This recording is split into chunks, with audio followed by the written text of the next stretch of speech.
Welcome to the deep dive.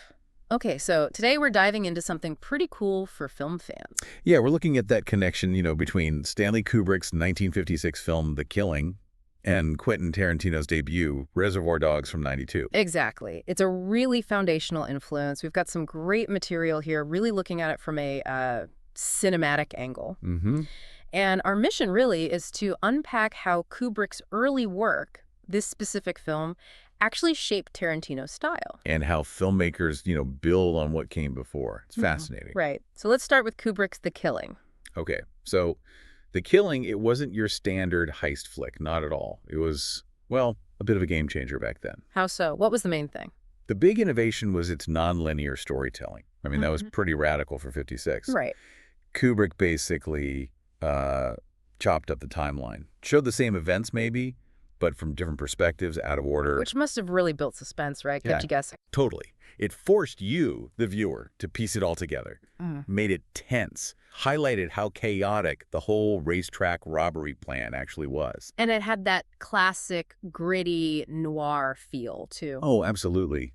Dark, cynical world, morally gray characters, textbook noir and atmosphere, but with this experimental structure. Okay, so then fast forward to the 90s, and Tarantino arrives with Reservoir Dogs. And that fractured timeline, that became like his signature move almost immediately. Yeah, it really did. With Dogs, you're just thrown into the aftermath, aren't you? This diamond heist gone totally wrong. Exactly. You see the immediate fallout, the guys bleeding, arguing, suspecting each other. And then the story jumps back. You get the planning, the shady deals, figuring out who the undercover cop is, all that loyalty stuff. It's so effective, and our source material really nails it.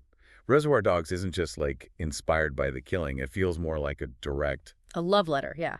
That's the phrase used. That's it. And Tarantino himself, he's been pretty upfront about it. He has, hasn't he? There's that quote. Yeah, the famous one where he says, seeing The Killing made him realize you could tell a crime story out of order, and it actually makes it more intense. Which really sums it up. He wasn't just mimicking. No, not at all. He understood why it worked, how that structure could amplify the tension, the character drama. He was learning how to, elevate the genre. But it's not just the non-linear thing, is it? The source points out other similarities. Definitely. Both films are Wave. spot on. It really makes you think, without Kubrick being that bold back in the '50s. Would Tarantino's 90s revolution, starting with Dogs, have even happened? Or happened in the same way? It's a fair question. It really highlights that whole idea of influence versus originality. So when you watch Reservoir Dogs, maybe next time, keep The Killing in mind. Yeah, you can really see that blueprint, like you said, laid down by Kubrick almost 40 years earlier. It's a great reminder that even the most sort of